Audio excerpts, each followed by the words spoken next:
할렐루야. 오늘은 우리 기독교의 복음 진루의 진수라고 말할 수 있는 아주 가장 중요한 부분을 오늘 함께 나누려고 합니다.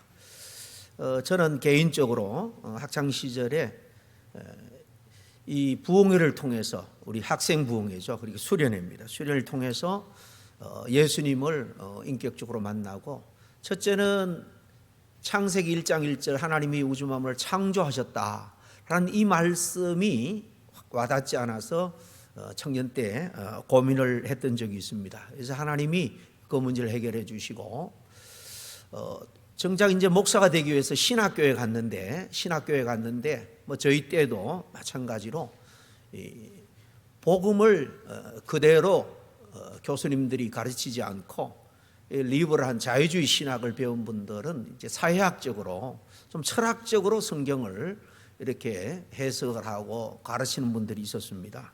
그런 분들은 굉장히 언변이나 이런 게 탁월해요.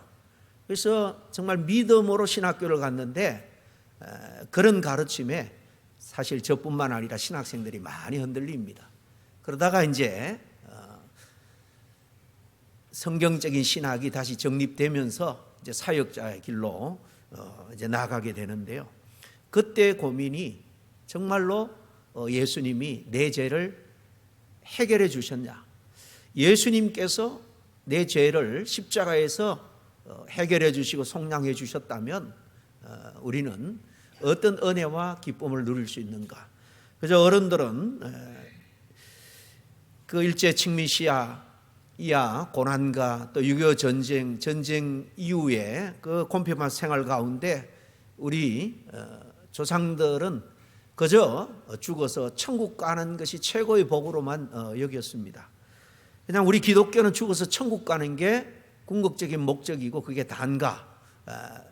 젊은이들이 사실 그런 것을 고민하는데 저도 그때 많이 고민을 했습니다. 사실 저는 그 문제에 대해서 바로 오늘 읽은 이 말씀, 이 로마서를 통해서 영적인 깊은 진리를 깨닫고 자유함을 누리게 되었습니다.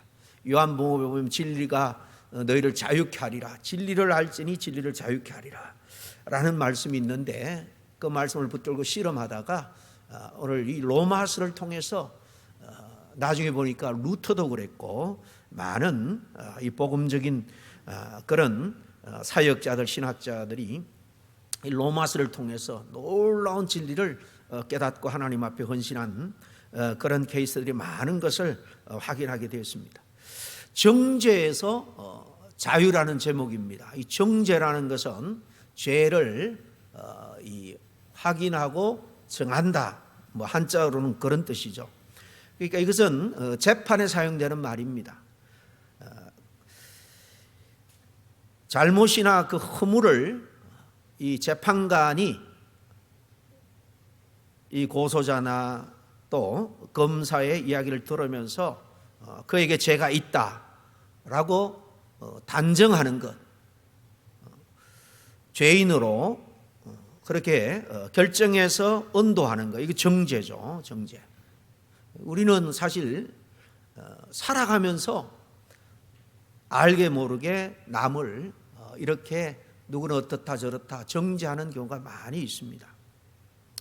요즘 뉴스를 보면 연예인이나 공인들이 말 한마디를 잘못할 때에 얼마나 큰 비난을 받게 되는지 자주 보게 됩니다.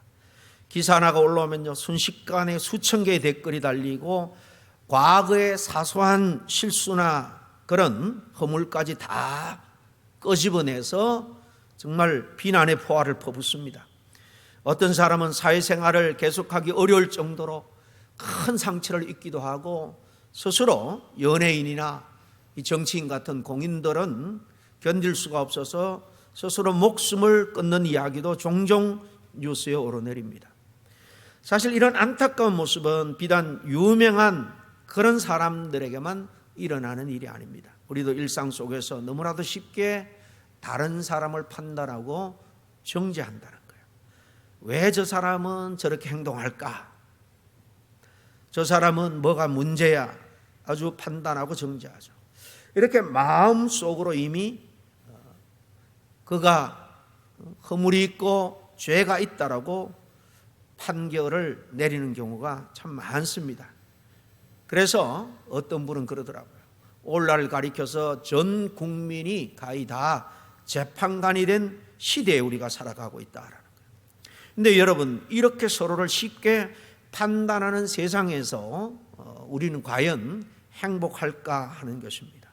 참으로 아이러니하게도 다른 사람을 쉽게 정죄하는 사회일수록 가장 큰 상처를 입는 사람은 결국 자기 자신이라는 거예요.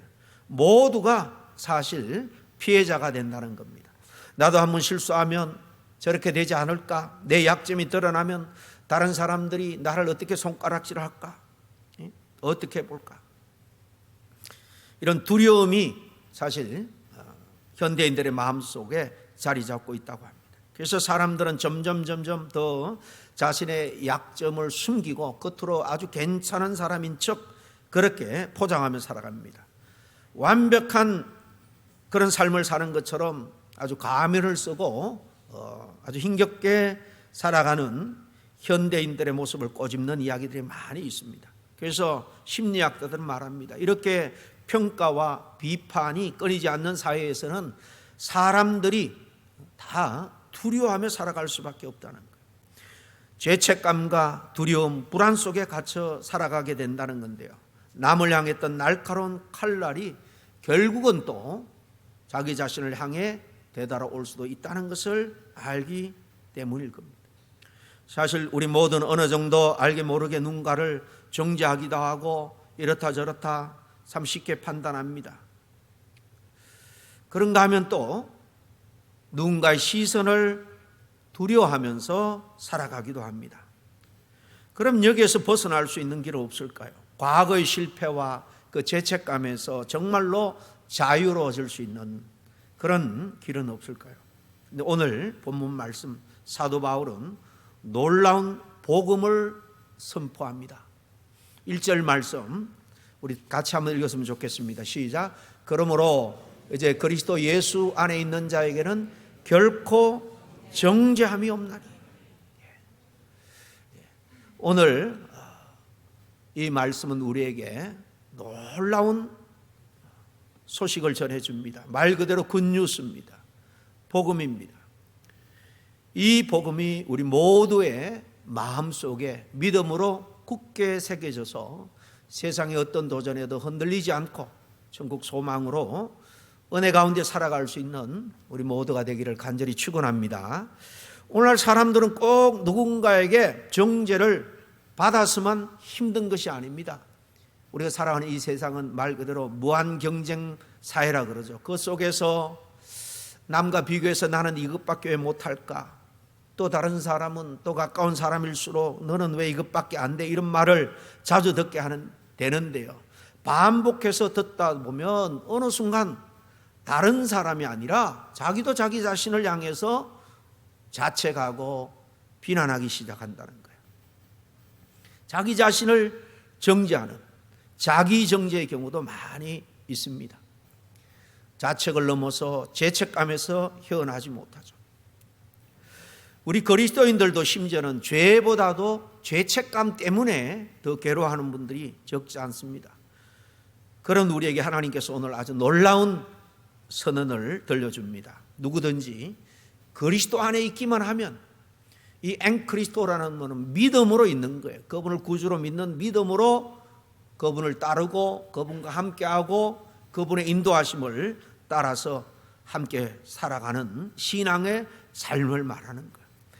예수 그리스도 안에 있는 믿는 자들에게는 결코 정죄함이 없다.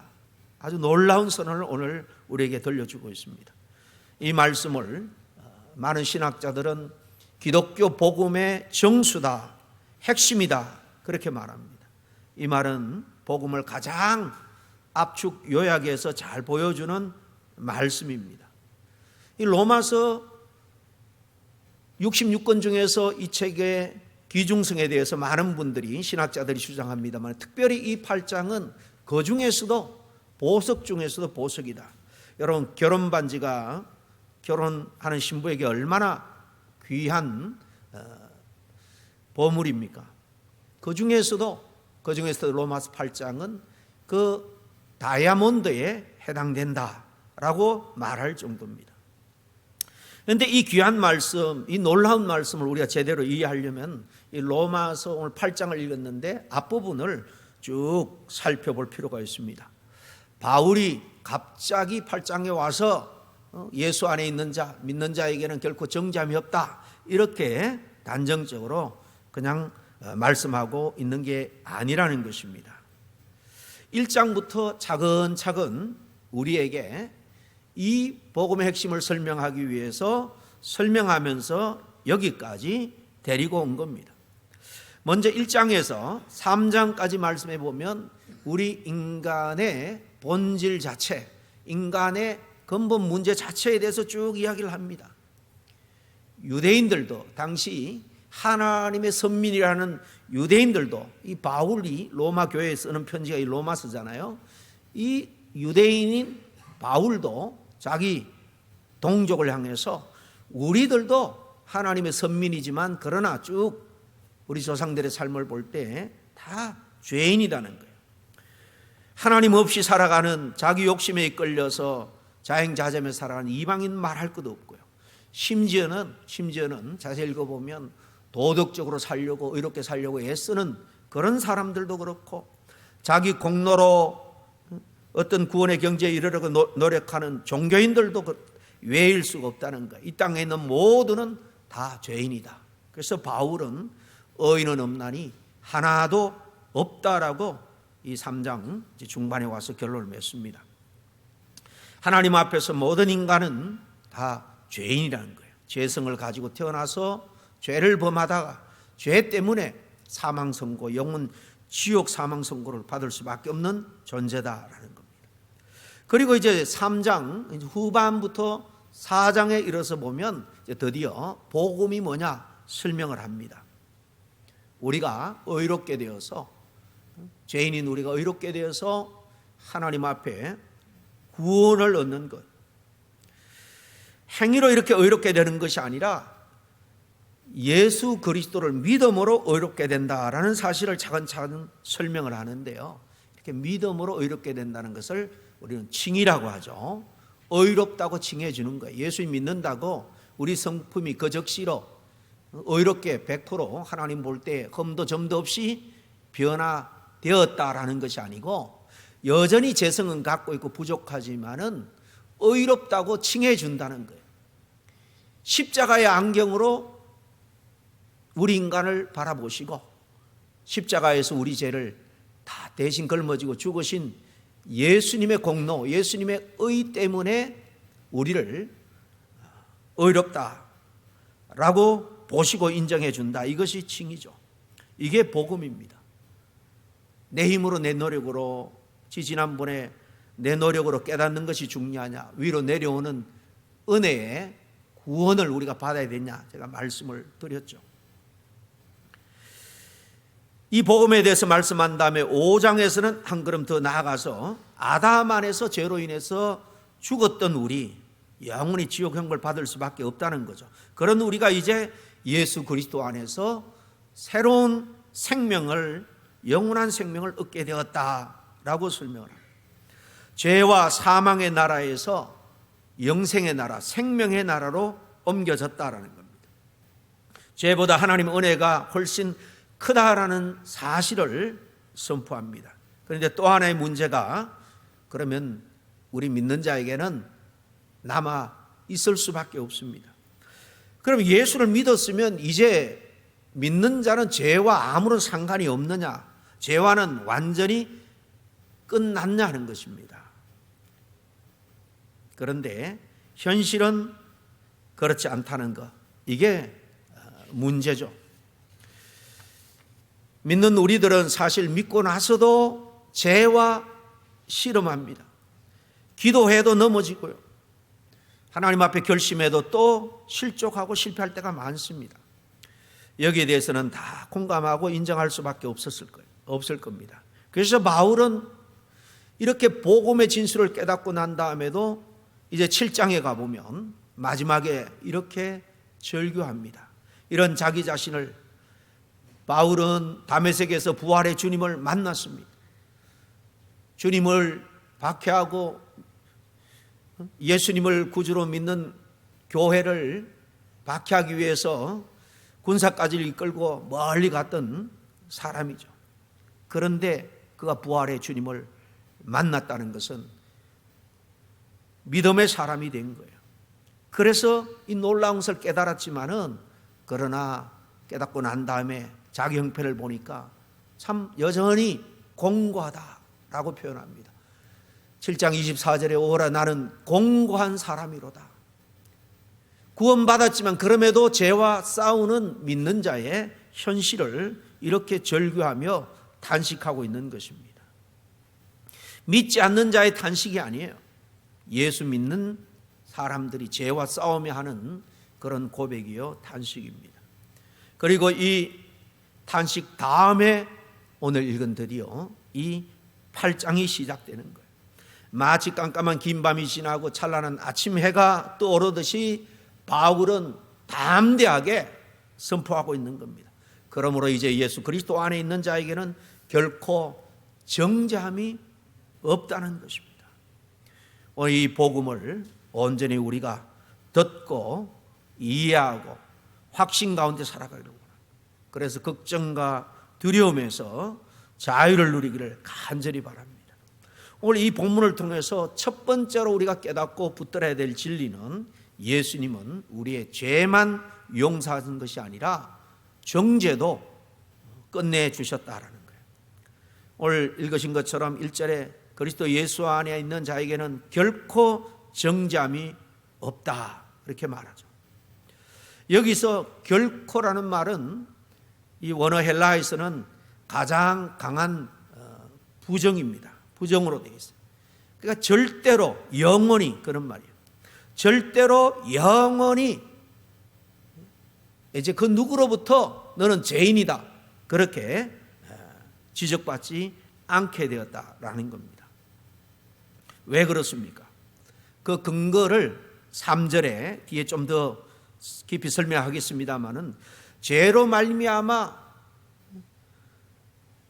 죽을 수밖에 없는 우리들을 위해서 자기 아들을 죄 있는 육신의 모양으로 성육신이라 말하죠. 몸을 입고 하나님이지만 인간의 죄를 해결해 주기 위해서 인간의 죄 있는 육신의 모습을 입고 이 땅에 오신 거예요.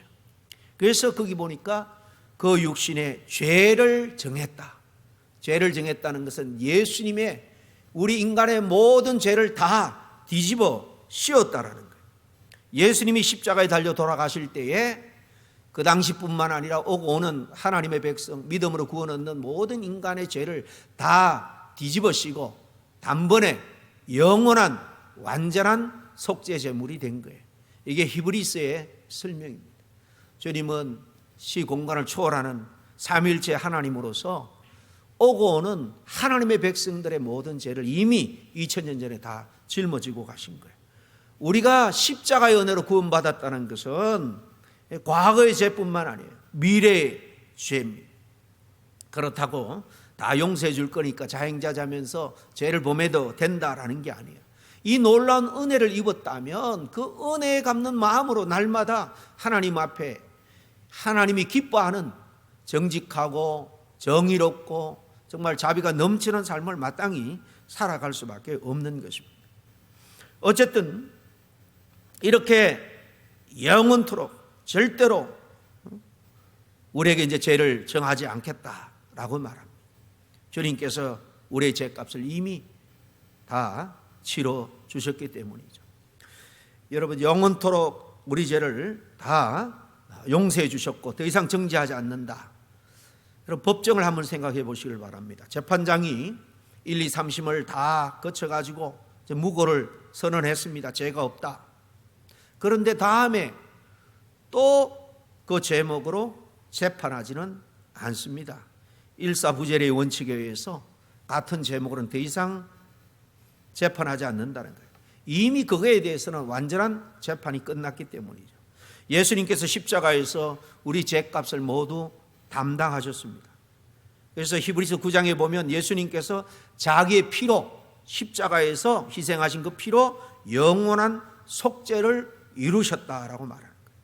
그리고 십자가 위에서 마지막으로 주님이 하신 말이 뭡니까? 테텔레스타이, 내가 이 모든 것을 다 이루었다라고 하시고 주님께 자기의 영혼을 부탁하고 운명합니다. 다 이루었다.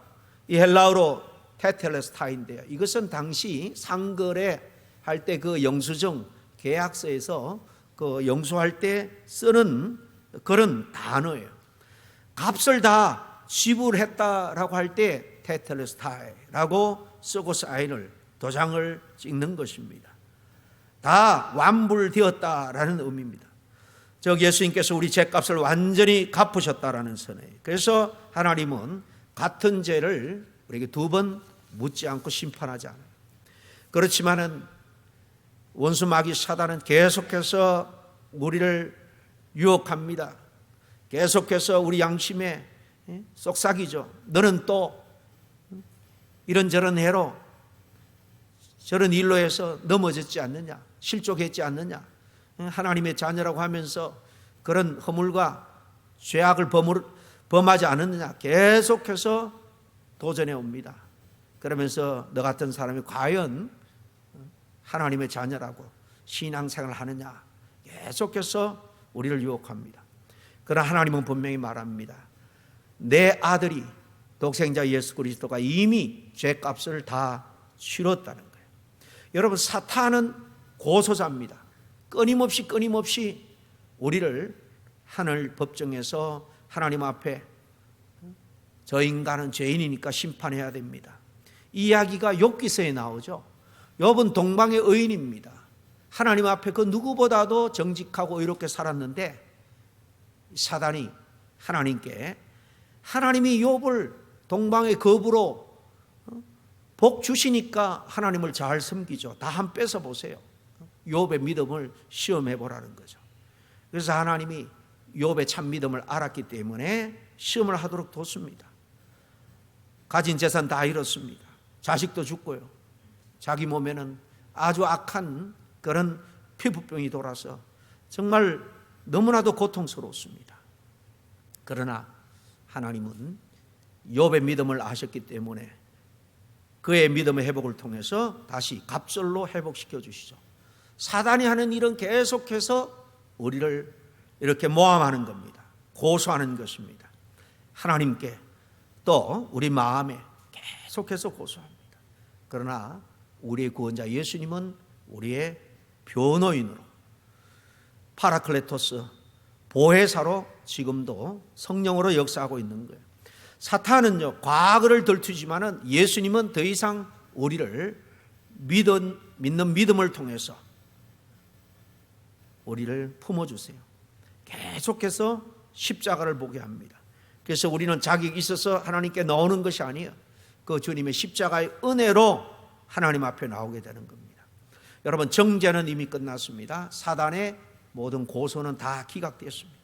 그러면 더 이상 죄책감이라는 그 감옥 속에서 머물 필요가 없다는 거예요. 십자가의 완불 선언을 믿고 영적으로, 정신적으로 자유를 누릴 수 있는 저와 여러분이 되시길 바랍니다. 두 번째로 우리가 이 귀한 말씀을 통해서 깨달을 수 있는 복음 진리는 성령께서 우리를 죄와 사망의 법에서 자유롭게 해 주셨다라는 거예요. 성령께서 십자가의 죄 용서함을 2000년 전에 일어난 사건을 오늘날 우리가 믿음으로 말씀드린 것처럼 나의 과거, 현재, 미래 죄까지도 주님께서 십자가에서 다 해결해 주셨다는 사실을 믿고 깨닫고 믿게 해주는 것, 이건 성령이에요. 여러분, 하나님을 믿습니까? 예수님이 하나님이 보내신 구원자라는 것을 믿습니까? 성경에 보면 예수님을 구주로 고백할 수 있는 것, 성령이 아니고는 할 수가 없다고 그랬습니다. 마찬가지로 하나님을 믿는 것, 성령께서 각성시켜주면 할 수가 없는 거예요. 여러분, 세상에 많은 성도들, 그리스도인들이 있습니다. 정말로 하나님 앞에 크게 쓰임받은 사람들, 학벌 좋은 사람보다도 상대적으로 학교 근처도 가보지 못한 사람, 또 경험이나 세상적인 어떤 재물이나 학력 이런 것이 남과 비해서 다 탁월한 사람이 결코 아니에요. 왜 그렇습니까? 이 놀라운 복음 진리를 깨닫고 믿게 되는 것은 경험이나 지식으로 되는 게 아니기 때문이에요. 성령께서 우리 마음에 찾아오셔서 감동 주셔야 가능하기 때문인 겁니다. 이렇게 성령께서 오늘 보니까 우리를 죄와 사망의 법에서 자유롭게 하셨다라고요. 2절 말씀을 한번 읽어보겠습니다. 시작. 이는 그리스도 예수 안에 있는 생명의 성령의 법이 죄와 사망의 법에서 너를 해방하였음이라 그랬습니다. 여기 법이라는 말이 두 번 나오죠. 생명의 법에 생명의 성령의 법. 이 생명은 지금 우리가 숨쉬는 생명을 말하는 게 아닙니다. 영생을 말하는 거예요. 영생. 하나님의 생명으로 영원히 복락을 누리며 사는 영생. 이것은 성령으로 되기 때문에 이 생명의 성령의 법이다 이렇게 말하고, 또 뒤에는 죄와 사망의 법도 있습니다. 여기서 법이라는 것은 우리가 일반적으로 생각하는 단순한 어떤 규칙을 말하는 게 아니에요. 우리를 지배하는 힘을 말하는 겁니다. 죄는 단순한 행동이 아니죠. 사람을 끌고 가는 힘이 있는 거예요. 왜냐하면 그 뒤에 사단이 역사하기 때문입니다. 여러분, 무당들도 보면 학습무라는 게 있습니다. 배워서, 스승한테 배워서 뭐 이렇게 점치고 뭐 부닥거리 하는 것처럼 그렇게 해서 돈 버는 그런 무당이 있는가 하면 정말로 악신이 임해가지고 아주 정말 귀신같이 알아맞추고 심지어는 짝두도 타고 하는 것을 봤을, 뭐 유튜브나 이런 데 나오니까 봤을 겁니다. 악한 영이 실제로 있기 때문에 그 영이, 악한 영이 그를 사로잡고 엄청난 능력을 발휘하게 하는 거예요. 우리는 육신의 힘뿐만 아니라 이렇게 악한 영이 능력으로 역사하고 있다라는 세상을 우리는 이해를 해야 됩니다. 이 무당들이 의지하는 신은 다 악신들입니다. 그 신의 힘으로 적당하게 사람들의 속된 말로 덩을 치고 뭐 과거 몇 가지를 알아맞추고 겁을 주고 해서 돈을 뜯어내는 것입니다. 언젠가 제가 간증했습니다마는 제가 고등학교 때 주일 오후 예배까지 마치고 오후에 틀레틀레 오는데 집 근처 골목 안에 막 부닥거리가 벌어진 거예요. 사람들이 둘러서서. 그래서 뭔가 해서 저도 보니까 구절하는 거예요. 근데 한참 뭐 어떻게 하냐, 뭐가 일어나냐, 저도 그 호기심에 쳐다보고 있었습니다. 이제 한참 한 20-30분 뭐 하더니만 자기가 의지하는, 자기를 도우는 신이 지금 여기 오지를 않는다는 거예요. 그러면서 하는 말이, 거기 한 20-30명 이상 동네 사람들이 그걸 보고 있었는데, 제발 부탁이니까 예수 믿는 사람은 여기서 좀 가달라는 거예요.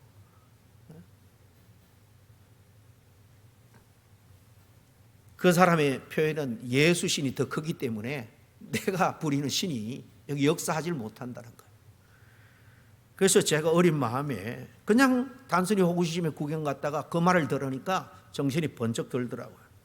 그래서 그날 제가 주일 예배, 오후 예배까지 드리고 오는 길이라 제 나름대로 은혜가 충만했기 때문에 기쁨으로 그냥 집에 오고 말았습니다. 여러분, 악한 영이 이렇게 세상 가운데 하나님을 믿지 못하게 하고 믿는 사람은 계속해서 실족하게 합니다. 이게 뭐냐? 사망의 법이에요. 죄와 사망의 법. 바로 사람을 죄로 이끌고 결국 영원 지옥으로 이끄는 그런 힘으로 역사한다는 겁니다. 그런데 그 법에서 누가 우리를 사망에서 해방했느냐, 자유케 했냐? 성령의 법이에요. 성령. 생명을 주는 성령의 법. 여러분, 그렇죠. 우리가 살아가면서 화를 내지 않겠다 결심하지만 우리가 참 금방 또 돌아서면 화가 납니다. 걱정하지 않으려 하지만 금세 잊고 걱정하게 됩니다. 용서하려고 하지만 어느새 미움이 내 마음속에서 올라올 때가 많이 있죠. 왜 그렇습니까? 여전히 예수 믿지만 우리 안에도 죄성은 살아있기 때문에 죄가 중력처럼 우리를 아래로 끌어당기기 때문이에요. 그래서 아까 바로 앞에 로마서 7장 24절에 바울은 탄식한 거예요. 오라 나는 공고한 사람이로다. 이 사망의 몸에서 누가 나를 건져내라. 그런데 오늘 이 8장에서 놀라운 반전이 일어나죠. 생명의 성령의 법이 너를 해방하였다는 겁니다. 여러분 비행기를 생각해 보세요. 우리가 뭐 고국에 갈 때나 타주에 갈 때 비행기를 타게 되는데 비행기가 얼마나 크고 무겁습니까? 거기다가 몇백 명을 태웁니다. 또 여행객이 가지고 있는 짐까지 하면 엄청난 무게입니다. 그 무거운 것이 떠려고 하면 중력이 작용하기 때문에 무거운 만큼 비례해서 작용하기 때문에 웬만한 힘 가지고는 비행기가 공중으로 뜰 수가 없습니다. 중력보다 더 큰 힘이 작용해야 되죠. 그것을 일컬어서 양력이라고 하죠. 강력한 엔진으로 그 힘으로 이 중력을 정말 밀어내는 그 양력, 더 큰 양력이 발휘될 때 뜨게 되는 거예요. 중력은 그대로 있지만 더 큰 힘이 그것을 사실 이기는 거죠. 우리 신앙도 마찬가지입니다. 예수를 믿는다고 죄의 유혹이 사라지는 것이 아니라는 거예요. 하지만 이제 우리 안에는 죄보다도 더 강력한 분이 계세요. 바로 성령님입니다. 성령님께서 우리 마음을 새롭게 하시고, 성경에 보면 예수님께서 요한복음에 내가 떠날 때 근심하고 걱정하지 말라, 또 다른 보혜사가 오시면 즉 성령께서 하실 일을 말합니다. 죄를 깨닫게 해주신대요. 그리고 주님의 말씀 복음을 기억나게 해주신다는 겁니다. 유혹 가운데 피할 길도 열어주시는 거예요. 부활 성천하신 예수님 그 구원 사역을 온전히 이루기 위해서 약속대로 마가다락방에 성령님이 오셨고, 초대교회뿐만 아니라 예수 그리스도를 믿는 오늘날 모든 교회와 교회의 지체가 되는 성도들에게 성령께서 도우시는 거예요. 그래서 성도는 혼자 죄와 악한 영과 싸우는 사람이 아니에요. 성령께서 함께 싸워주는 겁니다. 여러분 어린아이가 혼자서는 무거운 짐을 들 수가 없지만은 아버지가 함께 해주면 넉넉히 들 수 있죠. 그처럼 우리도 성령의 능력 안에서 온전히 하나님의 자녀로 살아갈 수 있는 겁니다. 그래서 기도는요, 우리 아픔 이런 것을 넛두려는 시간이 아닙니다. 성령의 능력을 공급받는 시간. 말씀을 읽는 것도 세상 지식을 지혜를 쌓기 위해서가 아닙니다. 성령께서 우리의 생각을, 우리의 마인드를 새롭게 해주시는 시간입니다. 사랑하는 우리 모든 성도 여러분, 죄의 중력보다 성령의 능력이 더 크다라는 사실을 분명하게 믿을 수 있기를 바랍니다. 그러므로 날마다 성령을 의지하시고 기도하시고 또 말씀 안에 머물기를 바랍니다. 그러면 하나님께서 독수리에게 새 힘을 주듯이 우리에게 죄를 이기고 소망 가운데 감사하며 살 능력을 우리에게 허락해 주실 줄로 믿습니다.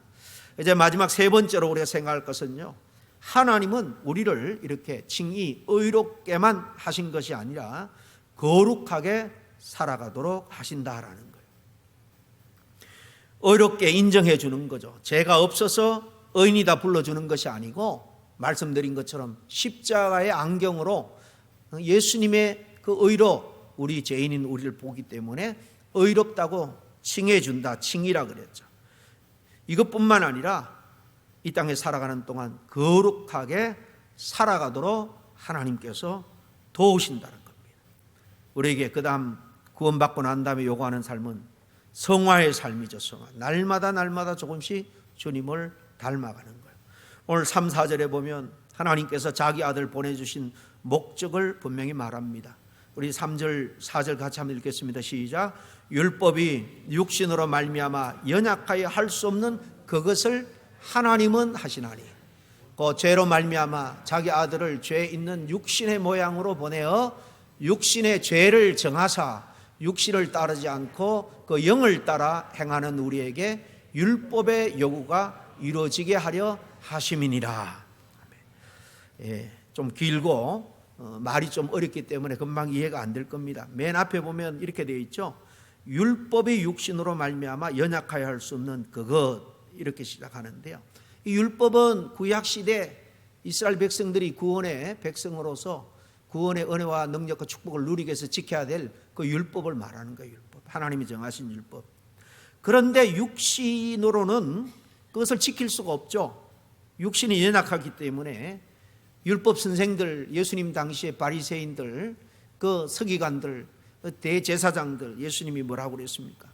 너희도 지키지 못한 율법을 정말 불쌍한 그 서민들에게 치운다고 주님이 아주 책망하는 장면이 나오잖아요. 이 율법의 육신으로는 우리가 연약하기 때문에 그걸로 구원을 얻을 수 없다는 거예요. 율법은 죄를 보여줄 뿐이에요. 여러분, 죄라고 성경에서 말하는 것은 율법입니다. 율법을 통해서 이건 죄구나 아니구나 그냥 깨닫게 해줄 뿐이에요. 그러나 죄를 없애주지는 못한다는 겁니다. 마치 엑스레이가 같은 거죠. 병을 발견은 합니다. 엑스레이가. 그런데 발견했다고 치유가 끝나나요? 그걸 가지고 의사가 이제 치유에 들어가는 거죠. 엑스레이는 병을 발견을 하지만 치료를 못하는 거와 마찬가지로 율법의 기능이 그렇다는 겁니다. 그래서 하나님께서 예수님을 보내주셨습니다. 그 예수님께서 우리 죄를 대신해서 십자가에서 죽으심으로 우리의 죄값인 영원한 심판, 그것을 거기서 해결해 주신 거예요. 그 이유가 뭐냐? 4절에 나오죠. 그 뒤에 율법의 요구가 우리 안에서 이루어지게 하기 위해서다 그랬습니다. 율법은요, 죄의 삭은 사망이라 그래요. 지옥 사망 형벌에 처해질 수밖에 없는 것이 율법의 요구예요. 우리는 우리 죄 때문에 그렇게 된다면 아무런 소망이 없습니다. 그런데 예수님께서 십자가에서, 예수님은 죄가 없는 분이기 때문에 저와 여러분의 모든 죄를 갚아줄 수 있는 거예요. 해결해 줄 수 있는 거예요. 속죄한다는 것은 이 속량, 속죄, 리뎀션, 죄값을 갚는다는 말이에요. 원래는 그 노예 상들에게 쓰는 말인데, 노예를 값을 치러서 사서 자유인으로 낳아준다. 이걸 구속한다, 속량한다 라고 말하죠. 예수님께서 죄 없으신 예수님께서 우리 죄를 갚아주신 거예요. 죄의 빛이었기 때문에 하나님의 독생자만이 그 일을 할 수 있기 때문에 하나님이 그렇게 하신 것입니다. 이렇게 율법의 요구가 우리 안에서 이루어지기 위해서 주님은 이렇게 십자가에서 우리 모든 죄의 요구를 해결해 주신 것입니다. 그리고 하나님은 우리를 천국만 이렇게 보내는 것이 아니라 아까도 말씀드린 것처럼 성령을 보내서 날마다 이 땅에서 말씀을 깨닫고 성령의 인도함을 받아서 주님의 그 장사한 성품에 이르도록 성숙해 가도록 하세요. 이것을 성화라고 하죠. 신앙생활은 한순간에 완벽한 사람 되는 게 절대로 아닙니다. 날마다 조금씩 예수님을 닮아가는 거예요. 때로 넘어질 수 있습니다. 실수할 수 있습니다. 하지만 이전과 다른 것은 십자가의 은혜로 인해서 다시 우리는 일어날 수 있다는 겁니다. 다시 하나님께로 회개하며 돌아가게 되는 거예요. 여러분, 오늘 말씀은 세 가지를 우리에게 분명하게 선포합니다. 예수님 안에는 더 이상 정죄함이 없다. 둘째로 성령께서 우리를 죄의 지배에서 자유롭게 하신다. 셋째로 하나님은 우리를 날마다 예수님을 성령의 도우심을 통해서 닮아가게 하신다는 겁니다. 여전히 저와 여러분은 10년, 20년 또 중직을 갖고 있어도 주님의 기준으로 볼 때는 부족하기 짝이 없습니다.